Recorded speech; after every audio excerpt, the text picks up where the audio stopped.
I'm glad to have you join us on the program from the National Assembly. I'm Ignatius Nkwo. Today we'll bring to you the plenary of 23rd of July 2020.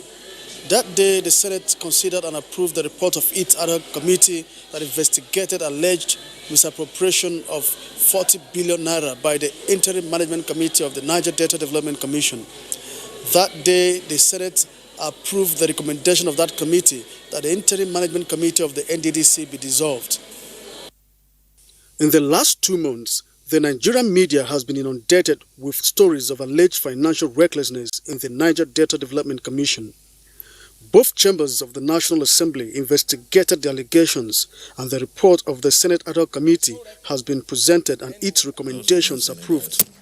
This is a presentation of the report of the ad hoc committee on the investigation of alleged financial recklessness in the Niger Delta Development Commission, NDDC, submitted to the Senate this day, July 23rd, 2020. Mr. President, I will speak to this report because it's before every member here. The committee started its work on the 13th of May, 2020, and adopted a three methods approach to the fact-finding. One was that the committee requested for written memoranda from various stakeholders.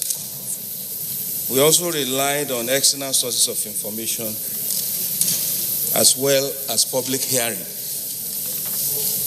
The major sources of information available to the committee is the Central Bank of Nigeria, that provided us with record of all financial transactions of NDDC between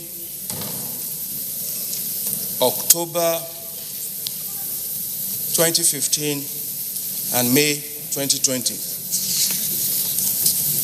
We also got similar information from the Office of the Accountant General of the Federation that detailed out financial transactions of the NDDC.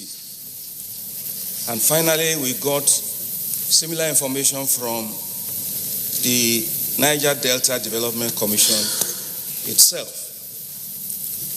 Distinguished colleagues, on page 36 of this report shows us the amount of money that NDDC paid out as transactions between 2015 and 2019, which amounted to 1,034 billion naira over a period of 2015 October to 2019 31st of May. Mr. President, on page 37, we have concentrated on the time belt that constitute the terms of reference of this committee, which is to look at the activities of the IMC. And the IMC started work October 29th, 2019 to May 31st. During this period, the NDDC received a total revenue inflow of 74,665,505,840 naira from three different sources: oil company contribution, statutory allocation from the Federation account, and internally generated revenue from tender and bidding fees for different assignments, totaling about 74.7 billion in income. As I said to you, the information were obtained from Central Bank, Office of the Accountant General of the Federation, and the Niger Delta Development Commission. Distinguished colleagues, for the period under review on page 40, the breakdown you have there is exactly what the NDC spent during this period. And it is spread over different categories of expenditure, which we have analyzed item by item in order to throw more light into the integrity of those transactions. You will also notice on page 40 that we have presented 3 columns of figures because those are the sources, 3 different sources of information on those transactions. And of course, we noticed discrepancies in the total amount from different sources of account records for the same transactions, which raises the issue of reconciliation of the accounts of the NDDC so that we can have a uniform figures since they represent the same time and the same organization. Distinguished colleagues, from page 41 up to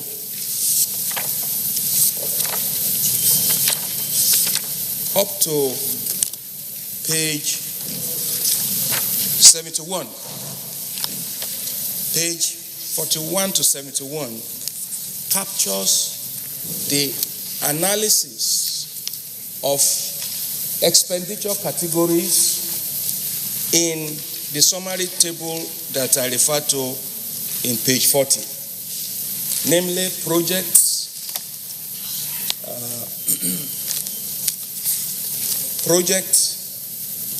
and activities that are listed in medical checkup, things like COVID expenditure, things like lesser fever expenditure, and different activities within the NDDC. The details are there for us to look at. And the analysis of this expenditure shows various kinds of process errors and infractions. The details you are able to look at. In chapter 4, on page 72, we also did a detailed analysis because we found out that substantial payments over this period in the NDDC was made to and through staff of the organization. Apart from their statutory salary payments, they featured very heavily in several program expenditure activities that ordinarily will raise questions about how that organization runs its affairs. In this place, we also noticed that the NDDC paid its staff several kinds of allowances that ordinarily one will be curious why staff of the organization is taking this organization. If you look at page 73, the summary of payments in NDDC that was made to staff and through staff is provided on page 73. And all these expenses were between October 2019 and May 2020. If you look at page 73, for example, medical checkup consumed a sum of 4.9 billion that was paid to staff of the organization. You see also at the bottom of that page, COVID-19, the amount of money that was paid through staff. Imprest, tour duty allowances, stakeholders engagement, and so on and so forth. Overseas travel, public communications, and so on and so forth. Conferences, condolences, and overseas travel that was largely paid when the country was on lockdown and no international flight was coming in and out of Nigeria. We saw payments on scholarship that were paid to staff of the NDDC. Some of those scholarships were actually foreign scholarships that was paid to staff of NDDC. All of these payments happened between April and June of this year when the nation was on lockdown. This summary you see here, on subsequent pages of chapter 4, you will see the detailed breakdown of those kind of expenditure that we consider curious and needing further explanation. Of course, during our public hearing, distinguished colleagues, we put this question to the management of the NDDC. They had their explanations, but those explanations do not reflect the need for them. Distinguished colleagues, on the basis of our findings from the financial records of NDDC, which I have just narrated to you in chapters 3 and 4, we were able to identify in chapter 5 what we consider to be significant issues that arose from those findings, so that lessons can be learned and corrections can be made, so that in future such occurrences do not happen. Because a normal organization is supposed to function in the direction of its mission and vision, which we found very wanting. The first issue, which is the foundation, is the enabling law that established the NDDC. And we found here that there were non-compliance with the provisions of that act in several aspects. Number one is in the functions of NDDC. In the course of our review, we saw several payments in the life of IMC 1 and 2 to suggest that the core mandate of NDDC was not strictly being followed, because those payments do not speak to the purpose for which NDDC was established. We noticed that. Number two, on page 98, is that we saw an implemented accountability mechanism that was provided in the law. The NDDC was supposed to have a monitoring committee to be set up by the president along with the board of directors of the agency. This monitoring committee is not operational. It was supposed to have an advisory council comprising the governors of the 9 Niger Delta states to provide some oversight into that agency. There is no record anywhere that these two bodies that the law statutorily provided for was happening. In 513, the agency by law was supposed to bring up its budget not later than 30th of September of every year. This is not happening. And the quarterly and annual reports that the parliament is supposed to receive from the NDDC is not happening.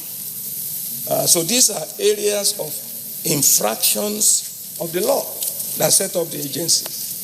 These are accountability and transparency mechanisms provided by the Act to check the kind of excesses we saw in chapters 3 and 4. But because they are not in place, these excesses have become cultural to the institution.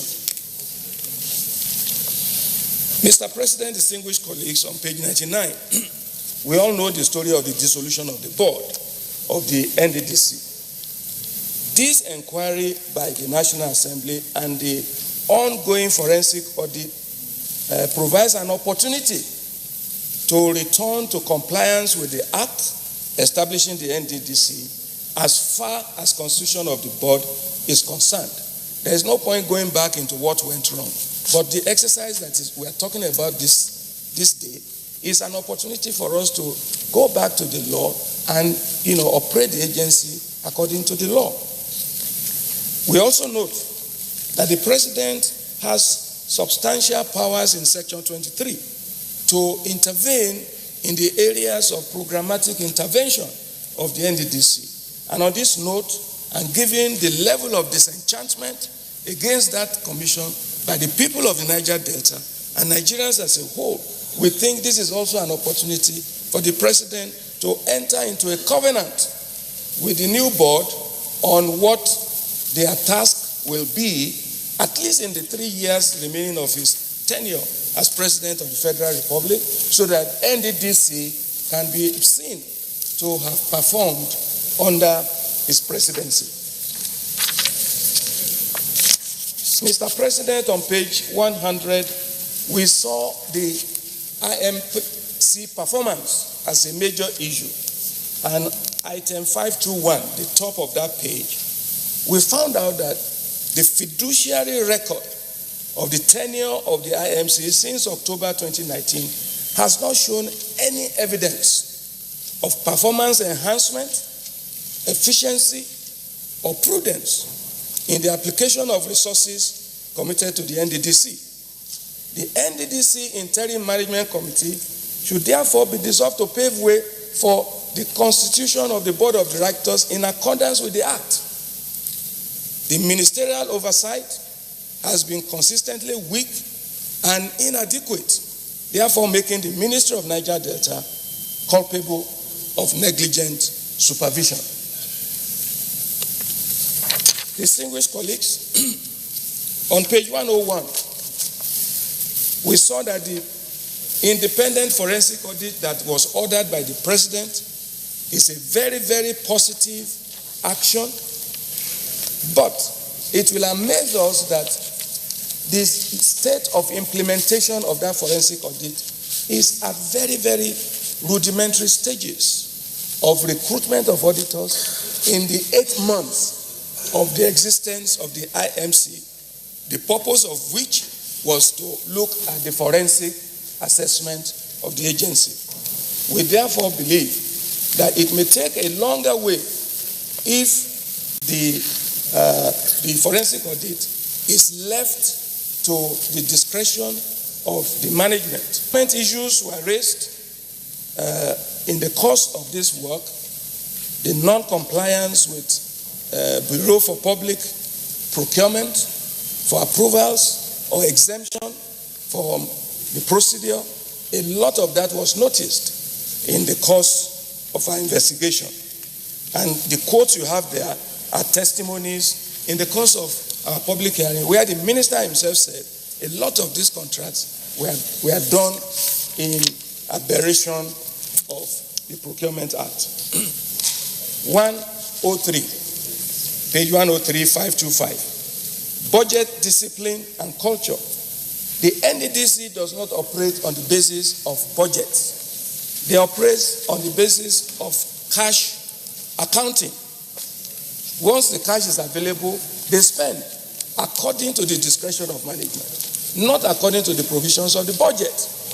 Because we have asked the management of our NDDC to provide for our committee a budget performance report.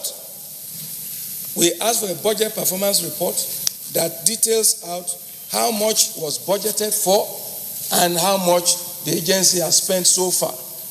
As at the time of writing this report, that information was not provided because either it's not available or it is not readily given. But the details are also provided in the course of this report. We noticed in their procurement, Mr. President, colleagues, a lot of contract splitting. A huge project will be broken down into small bits and allocated to similar contractors in some cases, several contractors in several cases, and ostensibly For anybody who has been in a huge organization, this is definitely in order to make sure that those expenditures fall within approval limits of management without necessary recourse to higher approval authorities. The tables following that section details out a sample of the evidence of such contract splitting. And all of these things happen in the IMC, page 107. And I would like to highlight the situation of internal controls and audit system within the NDDC, because you wonder how could this type of financial operations be happening in an organization with internal controls and internal audit process. We found out that the audit system within the NDDC is very weak and complicit, and even the external audit report that we received contains virtually no information for such an organization.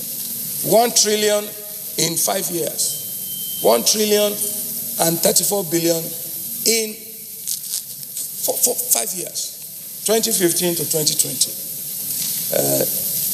Mr. President, the payment of staff for program activities is a major practice, and this does not lead to transparency and audit trail.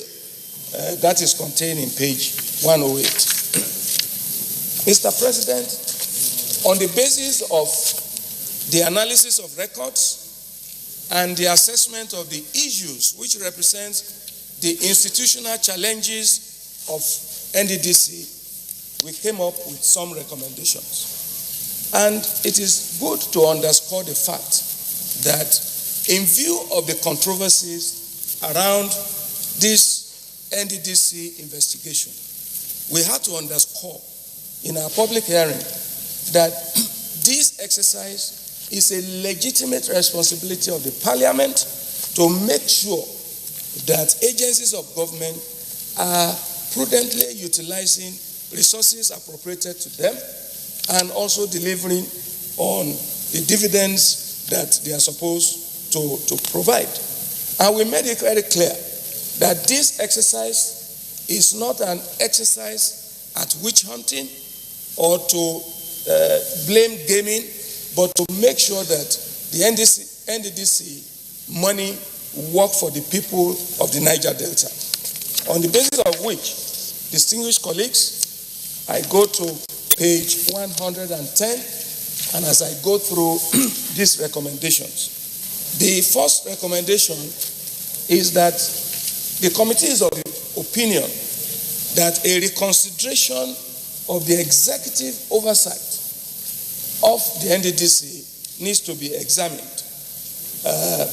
And for purposes of consistency and equality of policy, there is need to review the inconsistencies and different in apex control of these development commissions. We believe that the NDDC should be reconsidered to report directly to the presidency as it used to be, rather than allow it to be managed from other sources.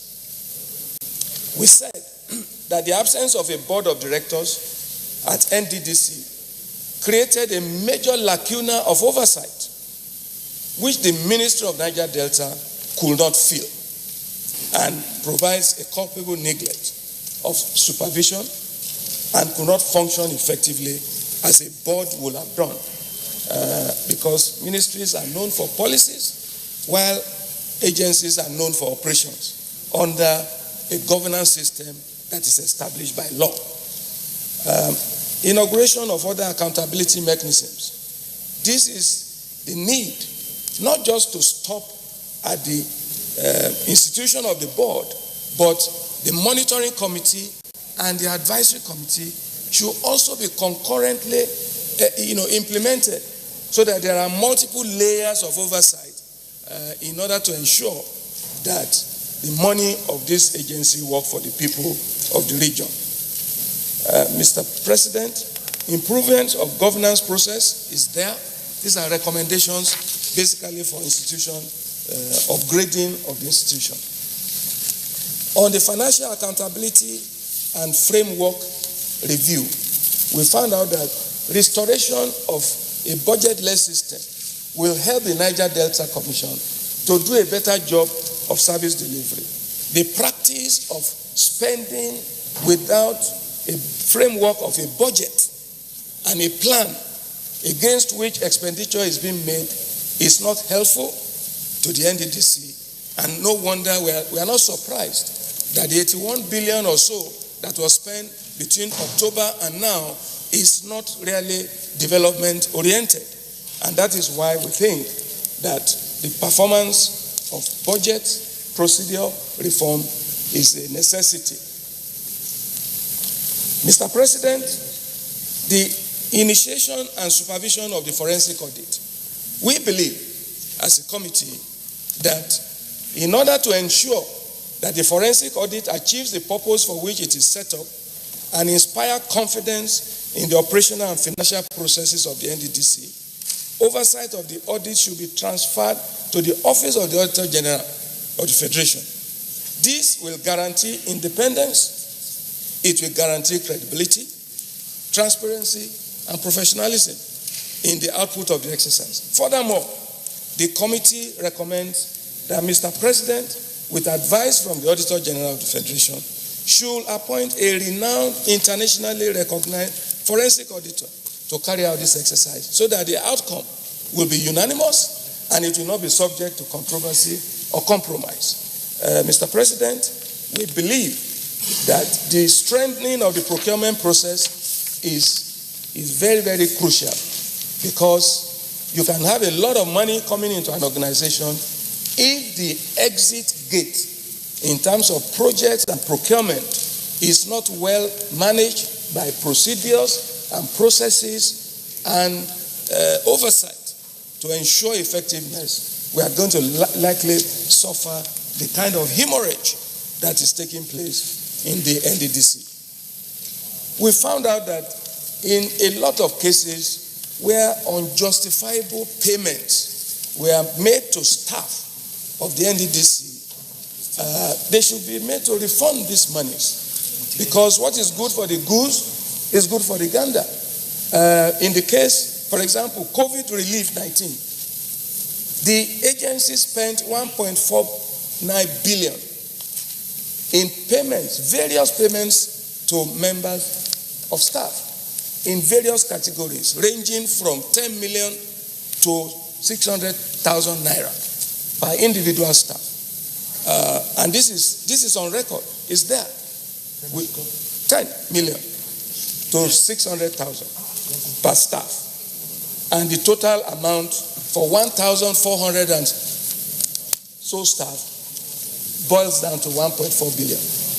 These kind of payments, we believe, should be refunded by the management of the IMC, and such refund should go into the NDDC account, not the Federation account. That was an error on the part of the committee.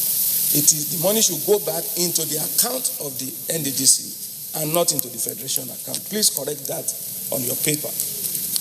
Mr. President, there are serious process challenges in the NDDC, institutional challenges in the NDDC, and Chapter 6.4 of this recommendation has recommended a review of operation processes, a review of financial and accounting processes, review of human policy, instituting a performance-based organization, and the enhancement of internal and external audit capacities. But all these internal review processes is best done under a formally constituted board and management, with the operationalization of the accountability mechanisms in terms of the monitoring committee and the advisory council.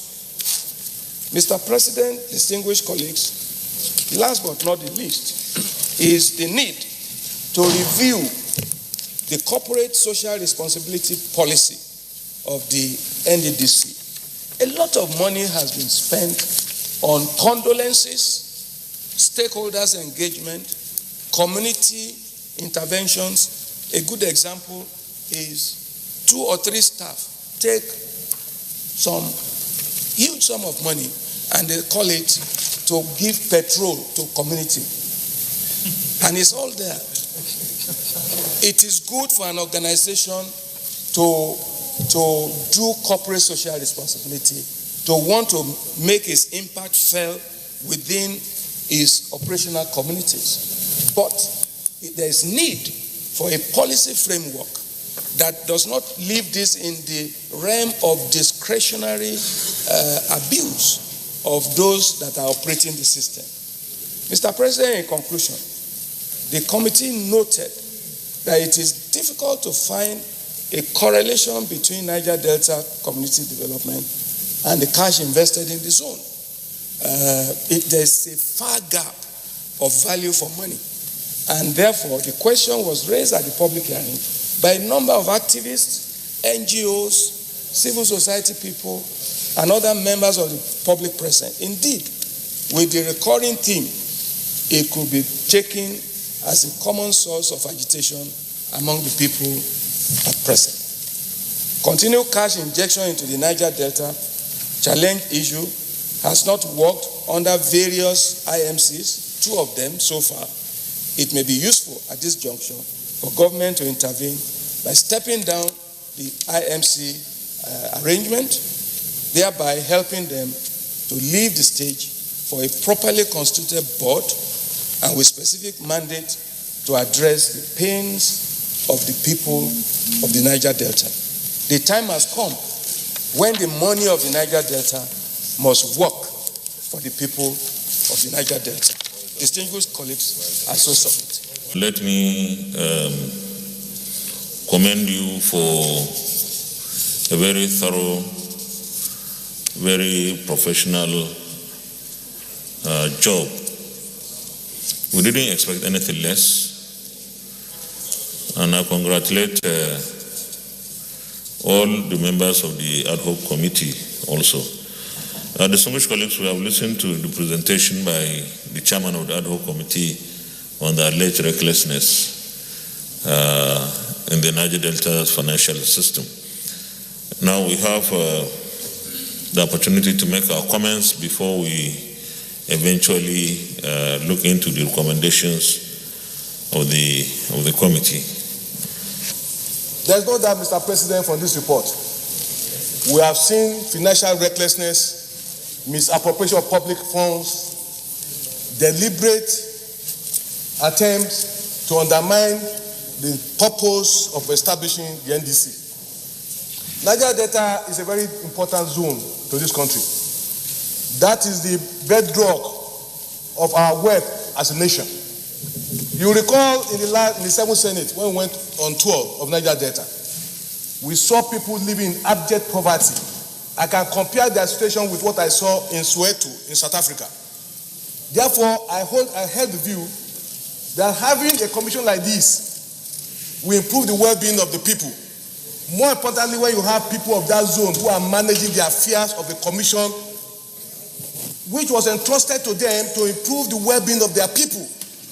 Mr. President, there's no need to pretend about this. This is a deliberate attempt to put the people of Niger Delta in perpetual slavery and penury.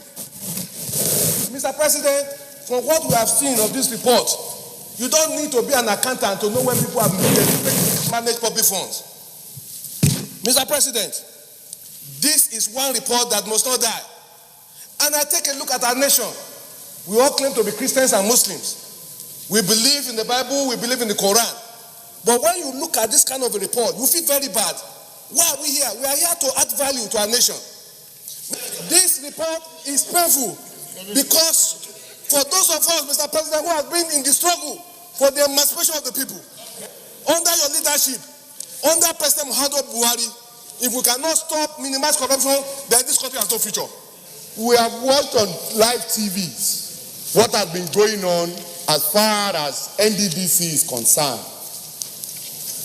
We have seen corruption being displayed at the highest level. Integrities of individuals have been put to test. As my brother Senator Smart Adeyemi has said, the mantra of this administration is to fight corruption. But what do we have? We have corruption fighting back.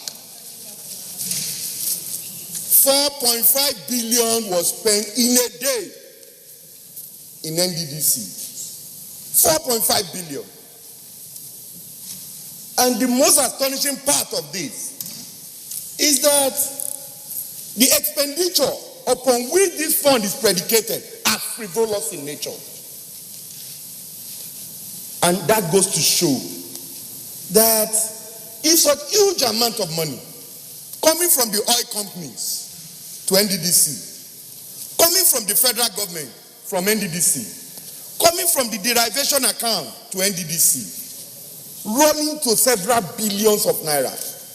And I'm made to understand that what comes from the petroleum companies are in dollars. At a point in time, there was a reconciliation that was done that has to do with amount that was paid by the oil companies, amount that was received by NDDC, and amount due that must be remitted by these oil companies.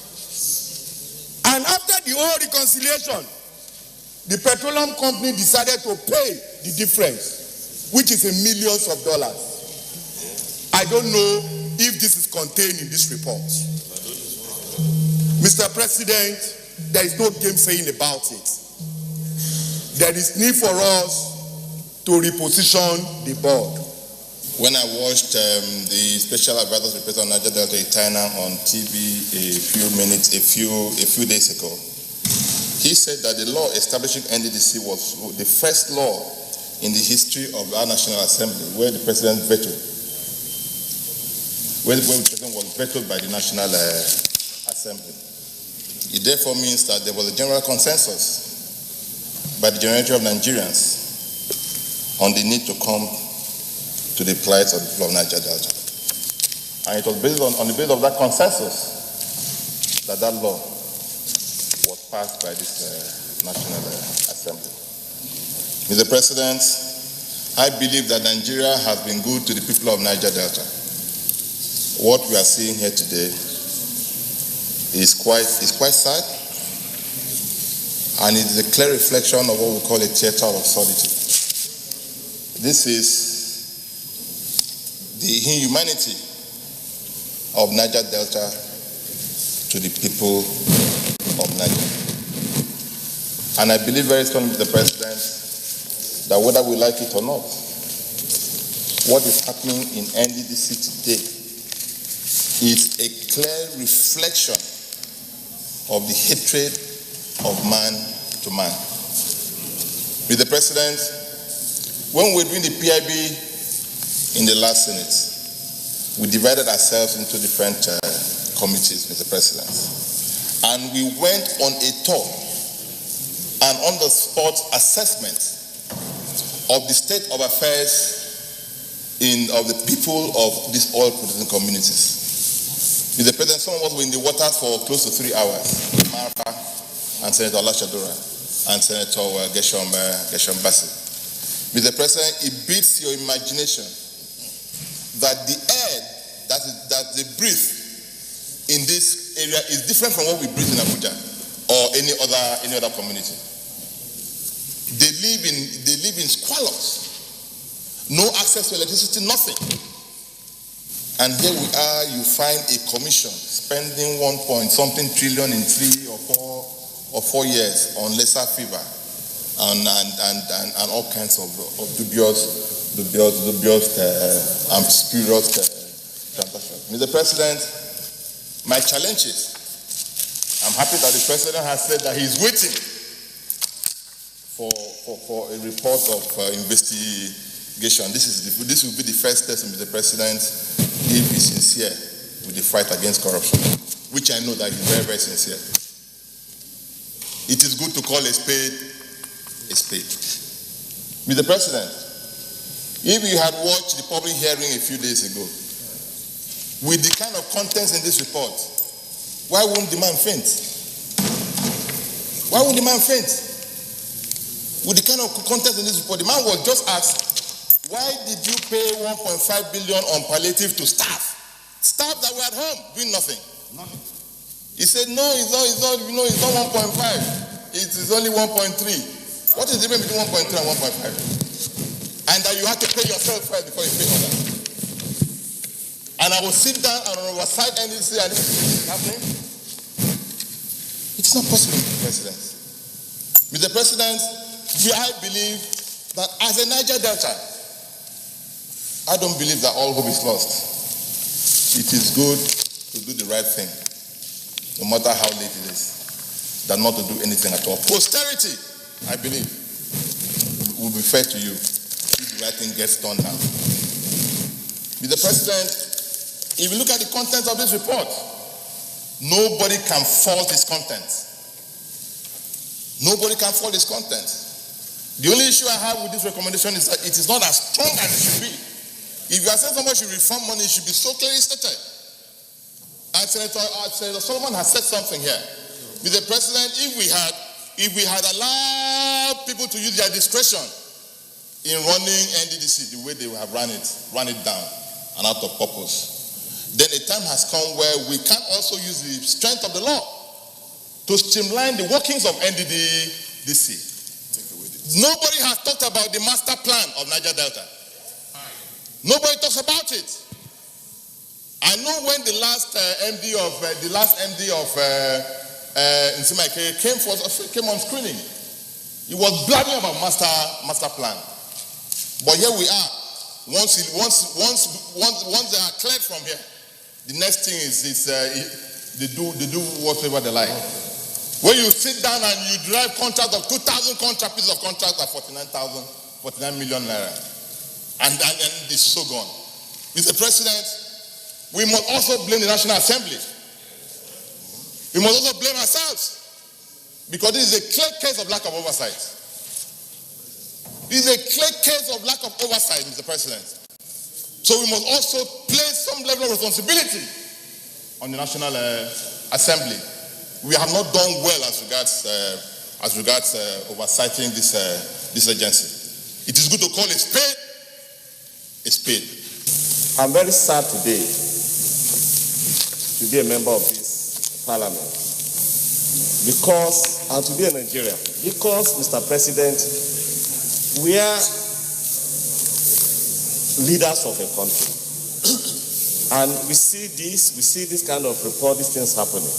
Mr. President, I'm sad because this should not be happening in this country. Particularly, this should not be happening to the region where this agency is charged to oversee. It's a region, just like the first speaker has said, that is the bedrock of our economy. It's a region where we have agitation. It's a region where we have insecurity.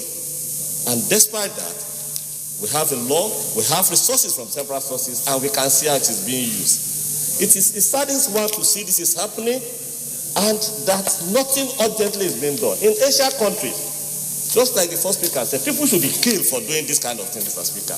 And Mr. President, they should be killed because people are dying as a result of the consequence of their action, Mr. President. Mr. President, this is obvious corruption that one cannot see. Because, it's like what is here as a medical doctor, I cannot accept it. They talk about spending billions on Lassa fever. The Niger Delta region in Nigeria is not the region where we have the doctor of Lassa fever. They talk about spending 3.something billion on COVID. COVID-19 epicenter in Nigeria is Lagos. COVID epicenter is in Kano and Abuja. And this kind of money is not spent. What is the money being spent on, Mr. President?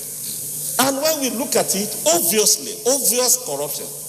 Breaking that, you want to buy kits. The procurement law is that thing should be procured once, because it's the same kind of it. But you broke it down into 47 million to enable contracts to be awarded. So, Mr. President, just like the last speaker, then several speakers have said, I want to urge that this report to be implemented by the President of Nigeria with immediate effect.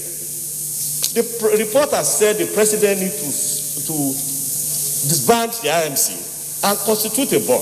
And we should insist on this. Nigerians will insist on that.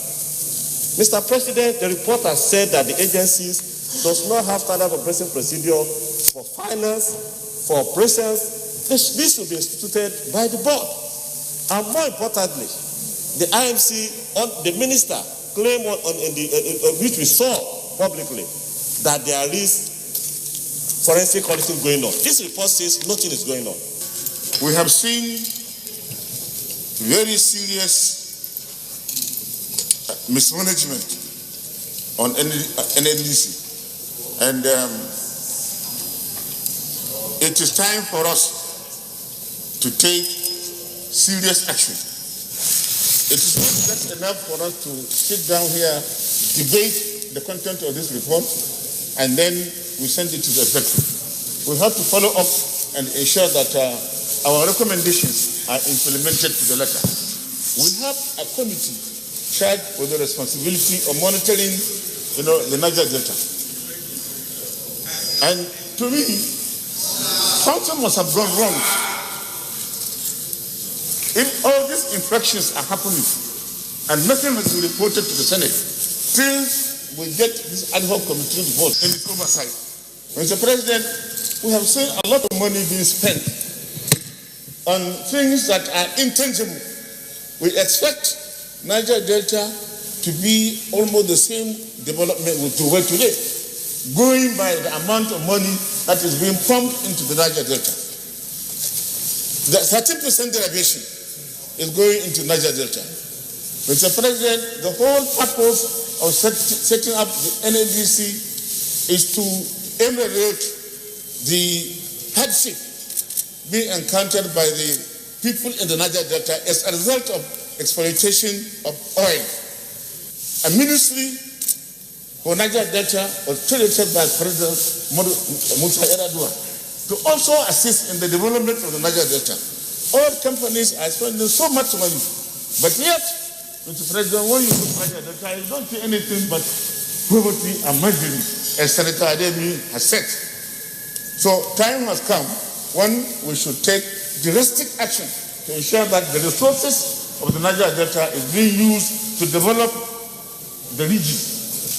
If you look at Section 88 of the Constitution, subsection 2B, which says expose corruption, inefficiency, or waste in the execution or administration of laws within its legislative competence and in the disbursement or administration of funds appropriated by it. I don't think there is anything as classical as what has been done by this committee. To me, the spirit and letter of that provision of the Constitution has been brought to life by what the committee has done with this report. And I think going forward, it will be very, very fundamental that the Senate looks at this as a template, as a model, so that there are so many other segments of our laws or sectors of our economy that require this kind of thorough job to be done. And I think this is a wake-up call for all the various committees that are handling various sectors of our economy. Mr. President, distinguished colleagues, what is important for us to take note of is the fact that the laws have been put in place to guide our intervention, especially in this very, very important region of our country. And as it is being said, we have to ask ourselves, is the law definitely meeting the objective for which it was set up? I think the comments from most of the speakers show clearly that the people of the Niger Delta, the common ones, the poor people, the Mekunus, they are being shortchanged. And like distinguished Senator Albert said, this is man's inhumanity to man, where people are finding it very difficult to live the most basic of life. And then some people are coming to give contract on a disease that is not the major problem. I think it's really very sad.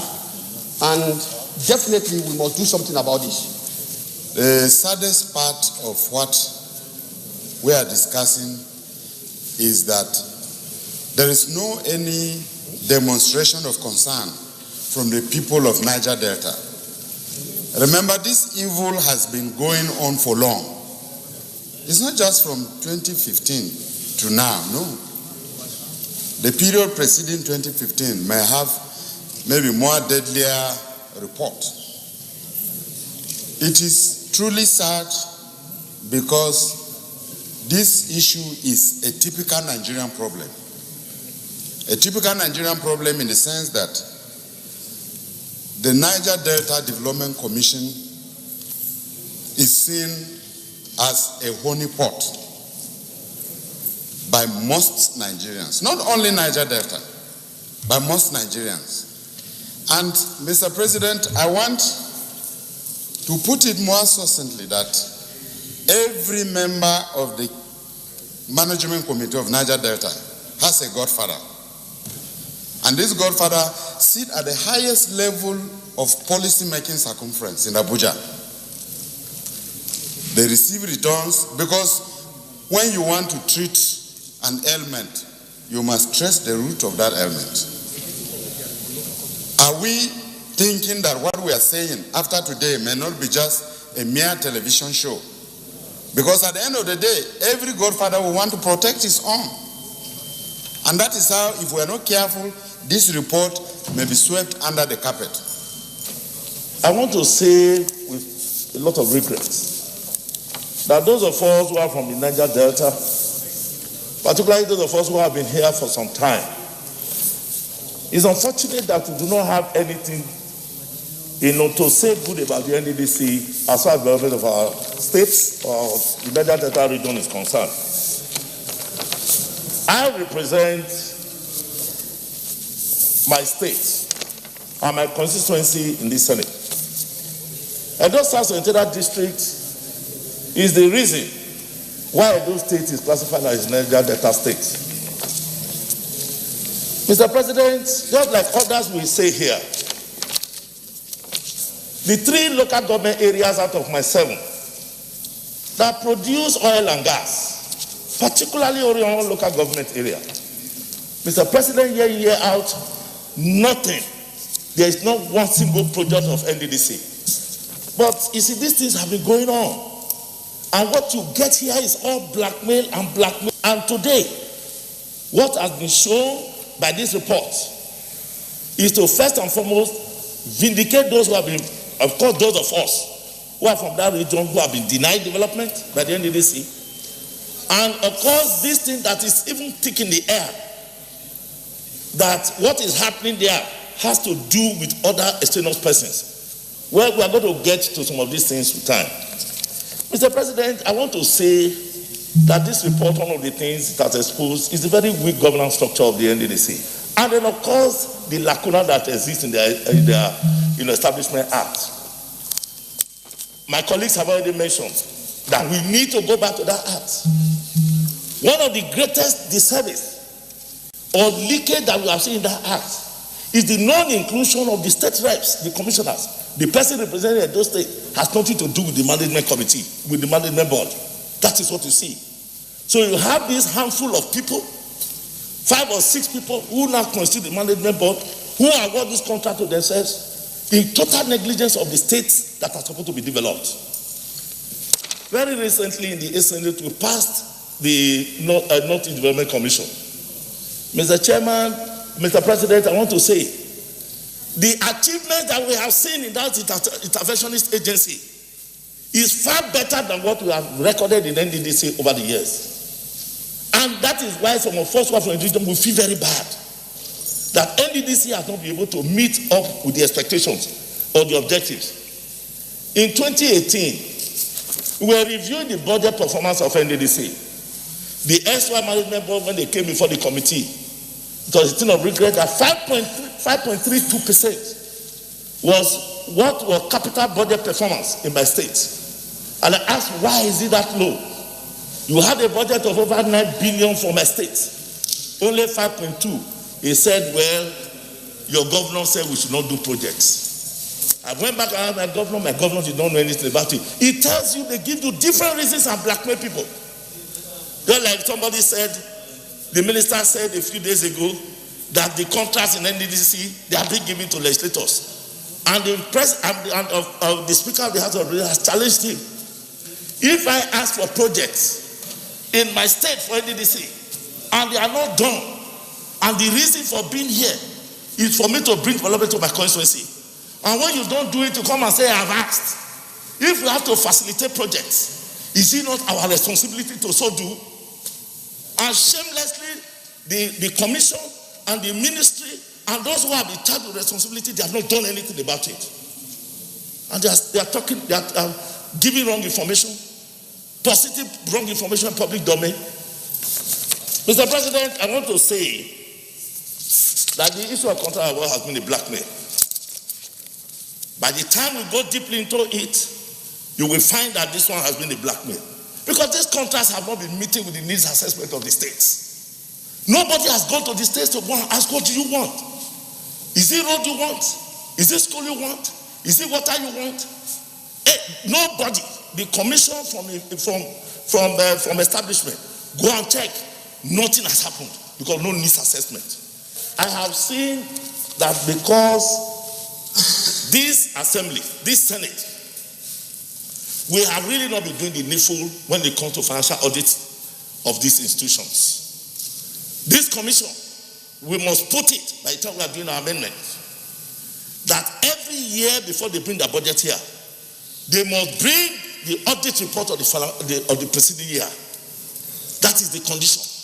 When we pass it, the general has looked at their books and we are satisfied in this Senate, then that is when we will look into their budget for the succeeding year. Otherwise, we are still going to have accumulation of all this rubbish, of all this corruption, only for us to come here and be exercising our emotion. We must get their audit report every year before we pass their budget succeeding year. This is my submission.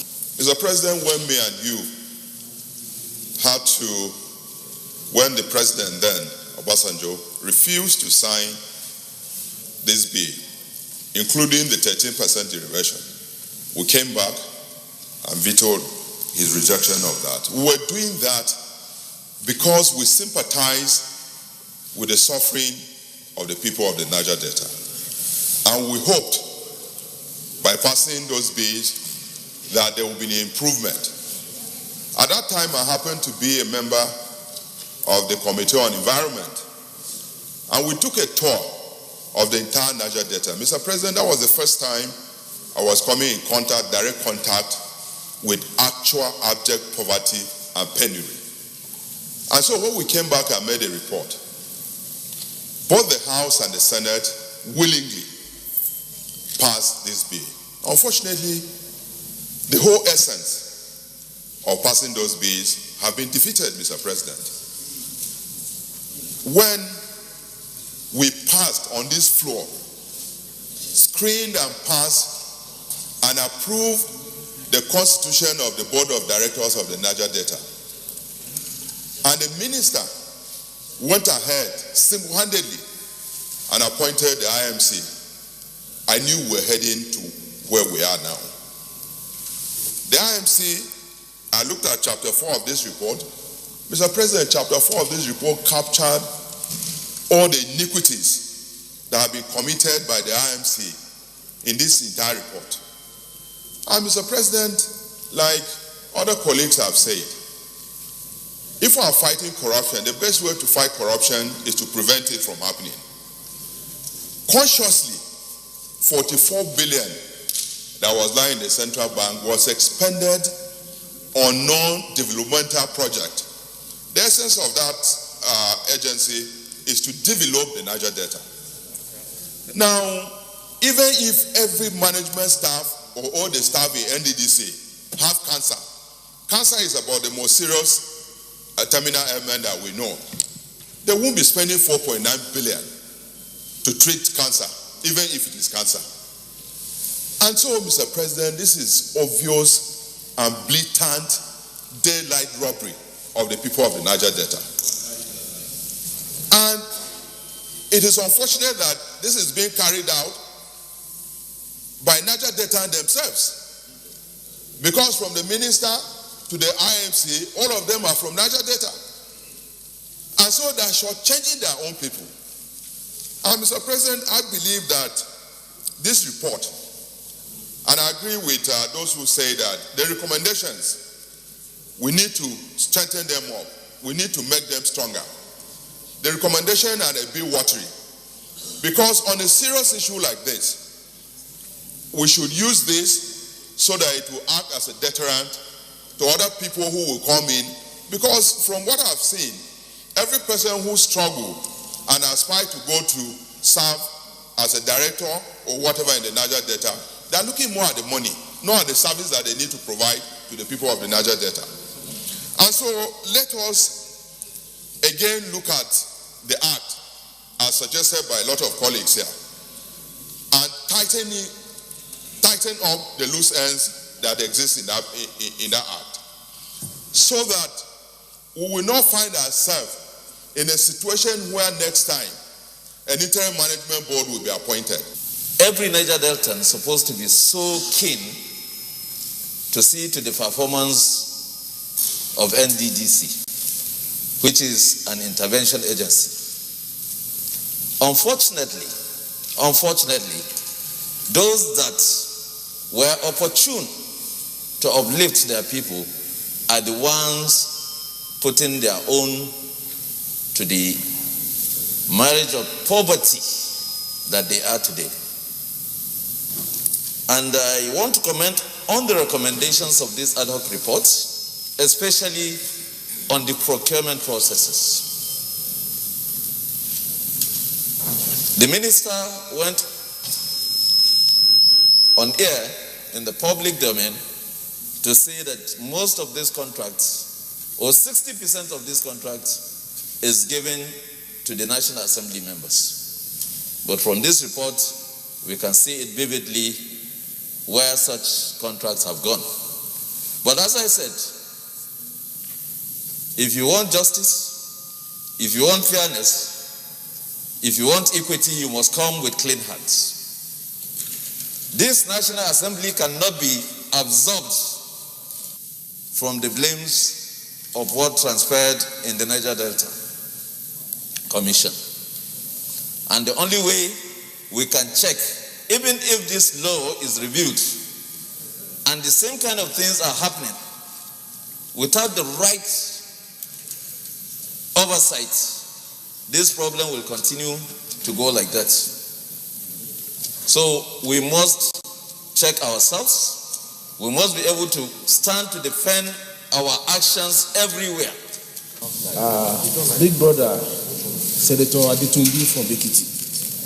I've looked at the report from beginning to the end, and particularly chapters 4 and 5 show what I will describe as a picture of a scene of brazen looting spree by a group of people thinking that the money must be exhausted within a period of time, as if there will be no funding or resources at the end of the day.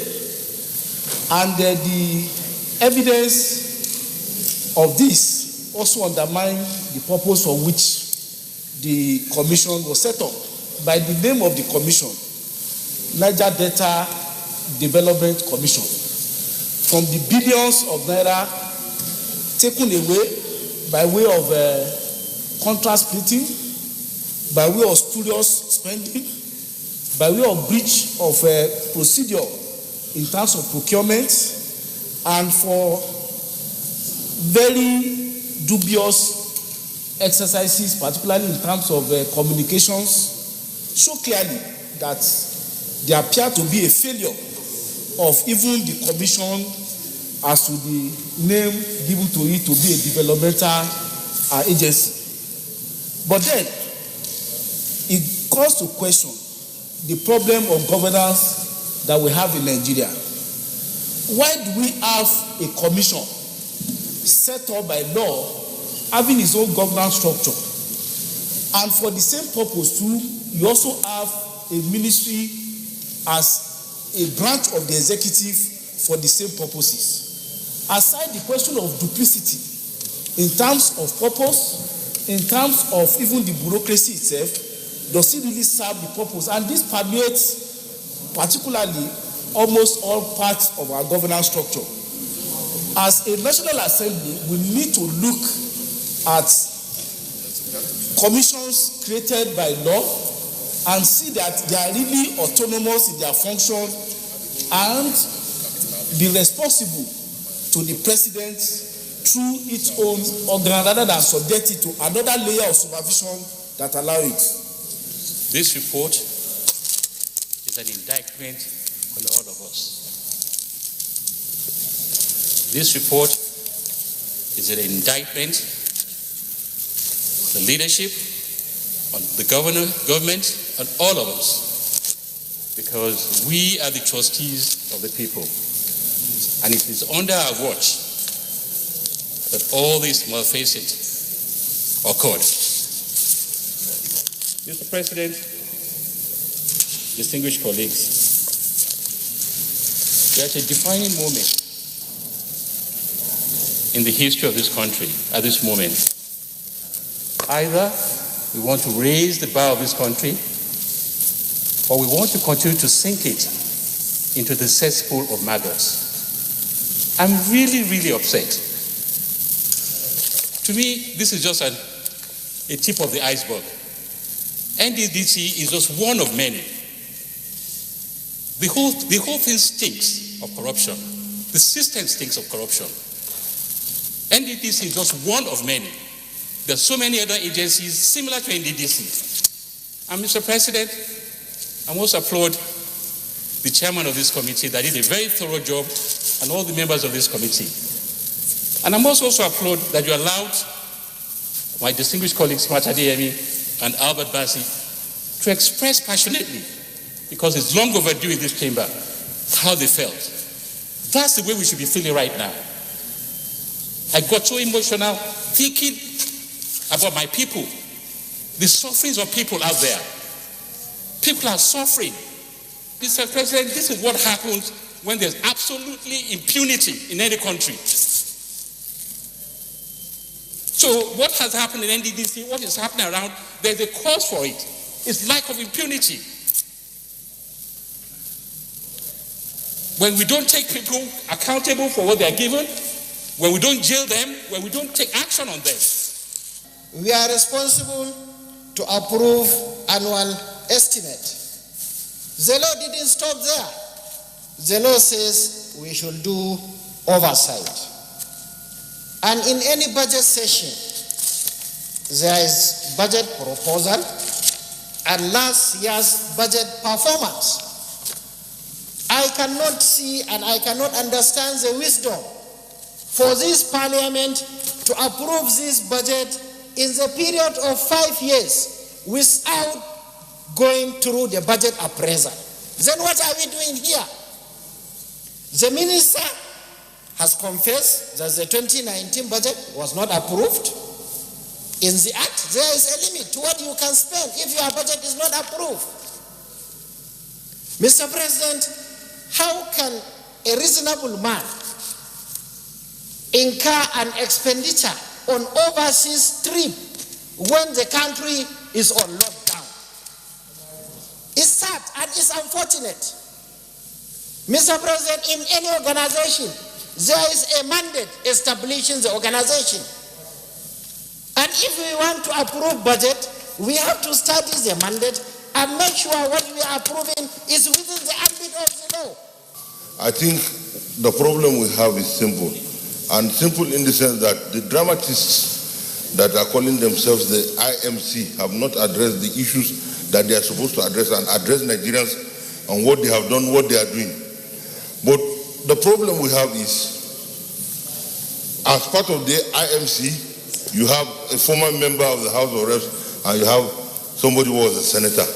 And because they know that the parliamentarians are not popular, so the best thing they will do to go away and to run away from the essence of the investigation is to throw it at the National Assembly and say, oh, 60% of the projects are being awarded to the National Assembly members. And so Nigerians and everybody forget the essence and begin to lampoon the National Assembly. But they have failed and have forgotten that they need to tell Nigerians how they would have spent 81 billion within October to today.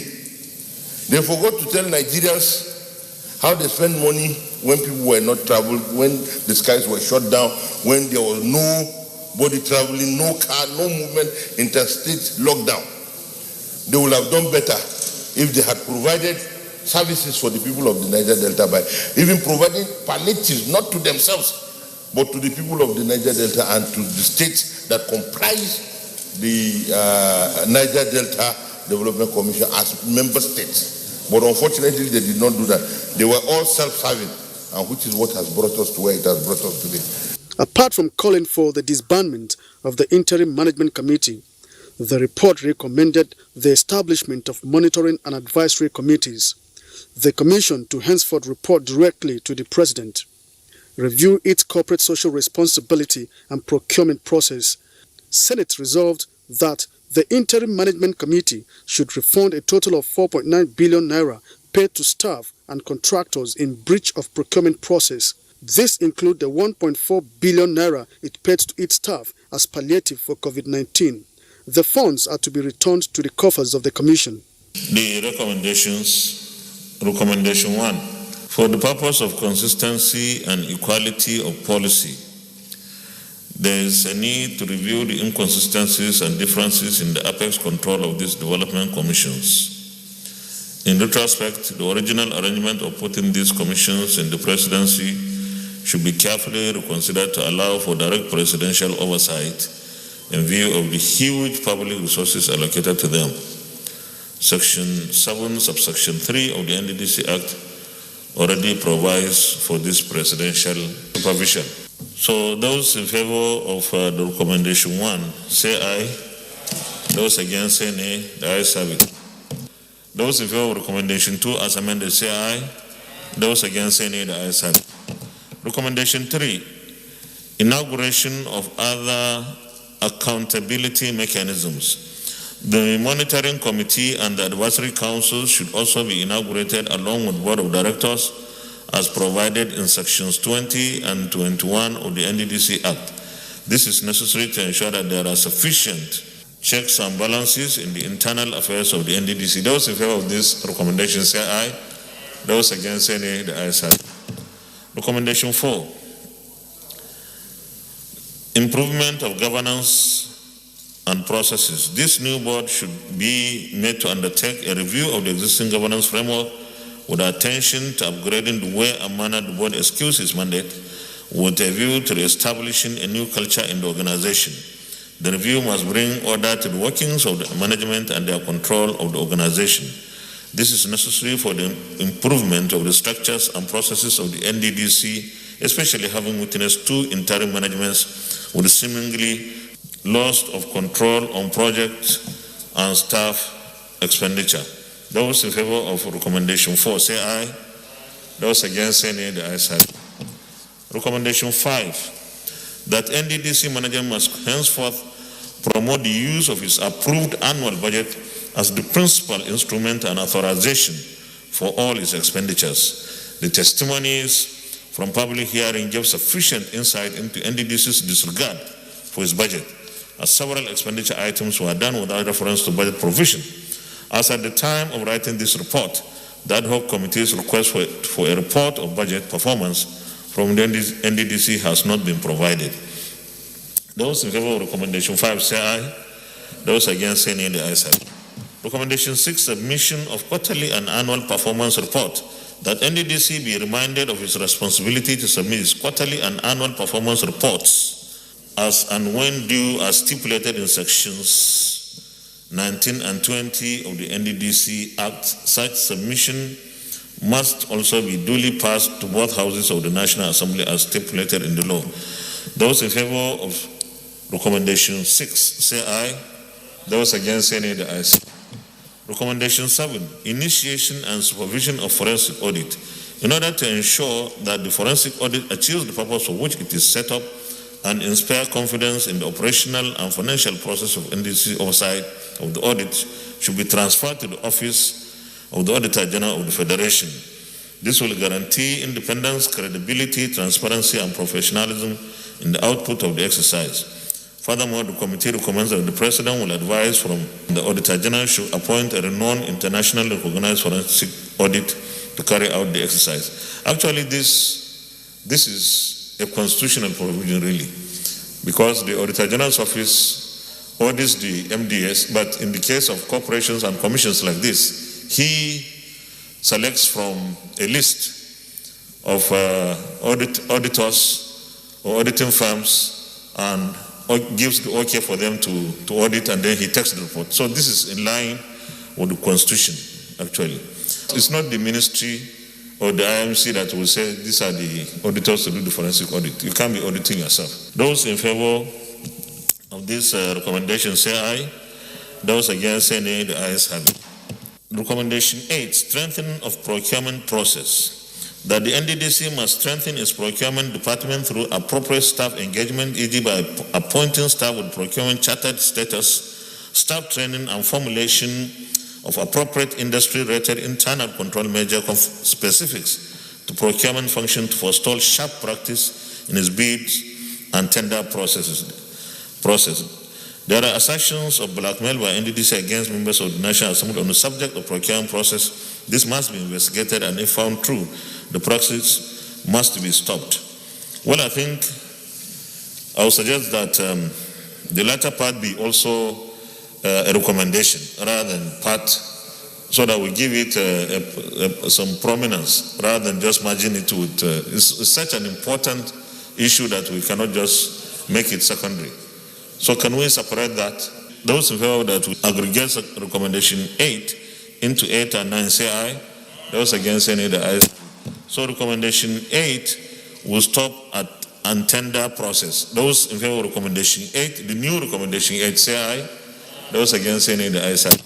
And recommendation 9 will be, there are assertions of blackmail by NDDC against members of the National Assembly on the subject of procurement process, that this must be investigated, and if found true, the practice must be stopped. Those in favor of our new recommendation 9 say aye.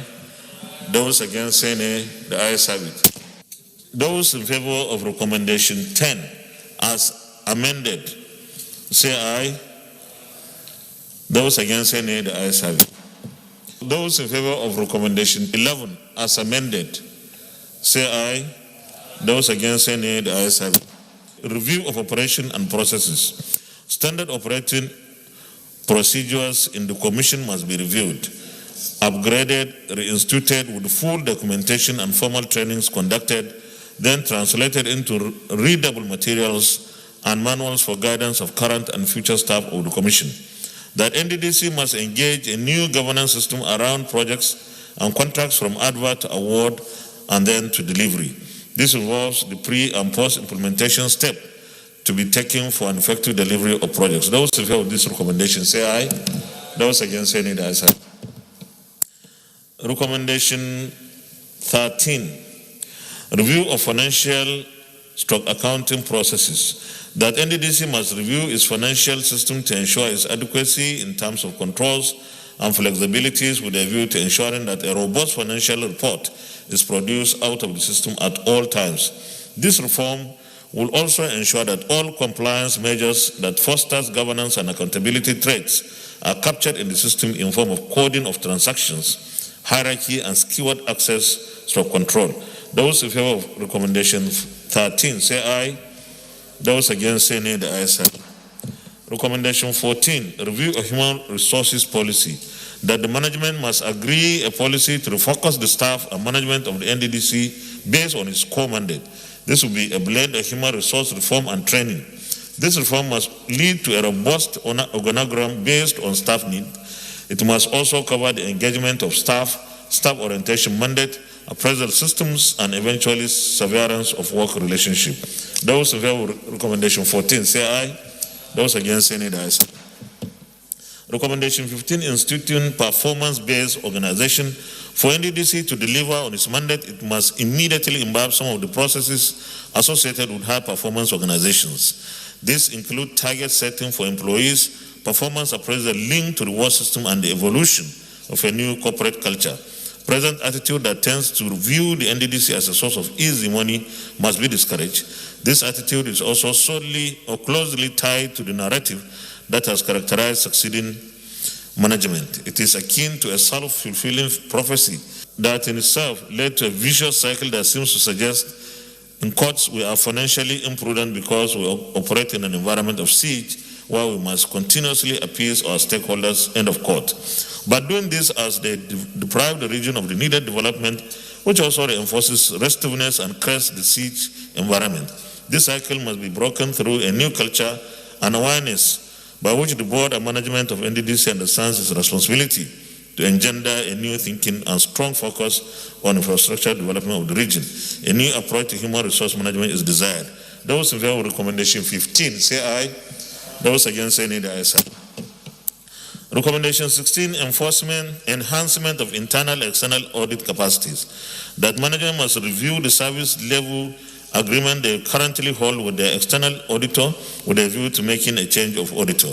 There is a lot of merits, in our opinion, to change the external auditors given the level of systematic failures already listed in this report, some of which should have been resolved by an effective audit regime. Those in favor of recommendation 16, say aye. Those against, say nay, the ayes have it. Recommendation 17, review of corporate social responsibility policy, CSR. That the management embark on a CSR review to restructure and reshape NDDC's social responsibility to its staff, community, and the public at large in order to properly ensure an equitable and responsible delivery of these responsibilities without losing focus of its corporate mandate. The scope of this review should include condolences, community relations, and stakeholders' engagement. Those in favor of this recommendation say aye. Those against, say nay, the ayes have it. It also mandated its committees on ethics, privileges and public petitions to investigate alleged involvement of some members of the National Assembly in the Commission's contract awards. So we are giving them 4 weeks, the Committee on Ethics and Privileges, within which to report their findings. Thank you very much, distinguished colleagues, and let me join colleagues who contributed by also commending the chairman and members of the ad hoc committee that did this investigation. And I want to say that this Senate, and indeed this National Assembly, has always been sensitive and responsive to the yearnings of the people of this country from any section. I recall that in 2000, the NDDC Act or bill then had to be passed by the National Assembly through override of a presidential veto. In 2002, the National Assembly passed the bill to abolish the offshore and onshore dichotomy, just to give more resources to the states of the Niger Delta. In fact, those of us from the other parts of the country made a huge sacrifice because the offshore funds realizable from the sale of oil and gas would also go to our states ordinarily. But we still voted for the bill to abolish that so that more resources will go to the Niger Delta states for development. Most of our colleagues who contributed talked about the 13% reservation in the Constitution, the NDDC itself, the Commission, the Ministry of Niger Delta Affairs, the amnesty program, the special presidential intervention. These are all efforts by government, and not only this administration, right from 1999, to ensure that special developmental attention is given to the Niger Delta area, because that is the goose that lays the golden egg. But alas, almost all through this period, those that have been given the responsibility to manage the resources of the NDDC and for the people of the Niger Delta have squandered most of the resources, leaving the region poor and in a very difficult situation. It is our opinion in the National Assembly, particularly in the Senate, that this report has exposed the inefficiencies, the kind of corruption in the NDDC, and in fact, the need to strengthen that organization. I want to agree completely that we should look at the act itself, establishing the NDDC. Where are the lacunas or the inadequacies? And then we are on the same page with the executive arm of government on this, that the outcome of the investigations by the National Assembly from both chambers will be considered by the executive arm of government in order to bring sanity and relief, sanity in the NDDC and relief to the people of the Niger Delta. I am sure that our report will receive the kind of attention that we all desire and expect. With this, once again, let me thank our committee, particularly the ad hoc committee, and of course our distinguished colleagues for the various interventions. Well, this is where we end today's program from the National Assembly. I'm Ignatius Nkwo. Enjoy the rest of our programs.